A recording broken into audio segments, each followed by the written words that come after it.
ഇപ്പം വയറിനെ പിന്നീട് ഗുരുതരമായി ബാധിച്ചേക്കാവുന്ന, എന്നാൽ ഇനീഷ്യൽ സ്റ്റേജിൽ നമ്മൾ ഒരിക്കലും ആം, അവഗണിക്കാൻ പാടില്ലാത്തൊരു സിംറ്റം എന്താന്ന് വെച്ചാൽ എന്താ പറയാൻ?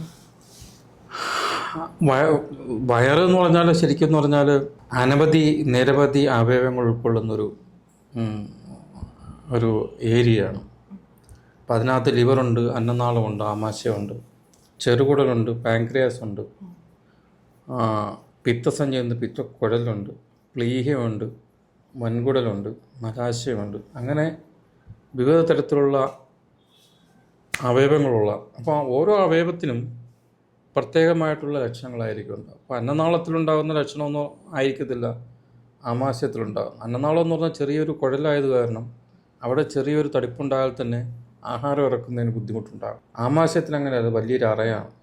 അതുകൊണ്ട് അത് തടസ്സം ഉണ്ടാവില്ല. തടസ്സം ഉണ്ടാവണമെന്നുണ്ടെങ്കിൽ അതിൻ്റെ ഇൻലെറ്റിലോ ഔട്ട്ലെറ്റിലോ, അല്ലെങ്കിൽ അന്നനാളം ആമാശയമായിട്ട് ചേരുന്ന ഭാഗത്തോ, അല്ലെങ്കിൽ ആമാശയം ചെറുകുടലുമായിട്ട് ചേരുന്ന ഭാഗത്തോ ഒരു മുഴയുണ്ടായാലേ എളുപ്പ രീതി പ്രത്യക്ഷപ്പെടുത്തുള്ളൂ. അപ്പോൾ അങ്ങനെ ഉണ്ടാവുകയാണെന്നുണ്ടെങ്കിൽ, ഈ ഔട്ട്ലെറ്റ് ഏരിയയിൽ ഉണ്ടാവുകയാണെങ്കിൽ ഛർദിയായിട്ടായിരിക്കാം പ്രത്യക്ഷപ്പെടുന്നത്. ഇപ്പോൾ കൂടുതലും നമ്മൾ അവഗണിക്കുന്ന ഒരു ലക്ഷണം ഏതാണെന്ന് ചോദിച്ചാൽ മോഷനിലൂടെ ബ്ലഡ് പോകുന്നതാണ്. അപ്പോൾ എല്ലാവരും പ്രഥമ ദൃഷ്ടിയാ അത് പൈൽസ് ആണെന്ന് സ്വയം വിലയിരുത്തുകയും പൈൽസിനുള്ള മരുന്ന് വാങ്ങിച്ച് മെഡിക്കൽ സ്റ്റോറിൽ നിന്ന് വാങ്ങി സ്വയം ചികിത്സിക്കുകയും ചെയ്യുകയാണ് പതിവ്. പക്ഷേ ഒരു രക്തസ്രാവം ഉണ്ടാവുകയാണെന്നുണ്ടെങ്കിൽ അത് ഒരു ഉദര ക്യാൻസർ അല്ലെങ്കിൽ വൻകുടലുണ്ടാകുന്ന ക്യാൻസറിൻ്റെ ലക്ഷണമാകാം, അല്ലെങ്കിൽ മലാശയത്തിലുണ്ടാകുന്ന ക്യാൻസറിൻ്റെ ലക്ഷണമാകാം. അതുകൊണ്ട് ഉടൻ തന്നെ ഒരു ഡോക്ടറെ കാണുകയും, പ്രത്യേകിച്ചും ഗ്യാസ്ട്രോൻട്രോളജിസ്റ്റിനെ അല്ലെങ്കിൽ സർജിക്കൽ ഗ്യാസ്ട്രോൻട്രോളജിസ്റ്റിനെ കാണുകയും അത്യാവശ്യമായി അതിൻ്റെ കുടലിൻ്റെ ഉള്ളിൽ, വൻകുടലിൻ്റെ ഉള്ളിൽ പരിശോധിക്കുന്ന കൊളോണോസ്കോപ്പി എന്ന് പറയുന്ന ടെസ്റ്റ് ചെയ്യുകയും ചെയ്യേണ്ടുന്നതാണ്.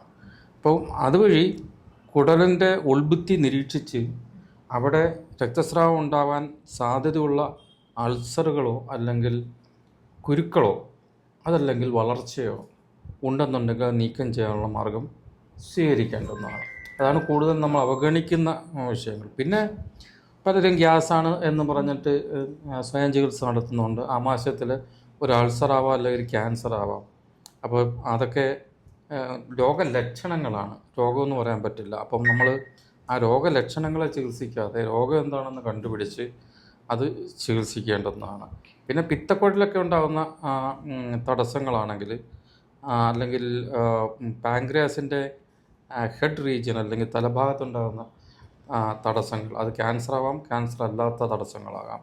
അതൊക്കെ എന്ന് പറഞ്ഞാൽ മഞ്ഞപ്പിത്തമായിട്ടായിരിക്കും പ്രത്യക്ഷപ്പെടുത്തുന്നത്. അപ്പോൾ ഏത് അവയവത്തെയാണ് ഇത് ബാധിച്ചിരിക്കുന്നത് എന്നുള്ളതിനനുസരിച്ചിരിക്കും ലക്ഷണങ്ങൾ എന്തൊക്കെയാണ് പ്രകടിപ്പിക്കുന്നത് എന്നുള്ളത്.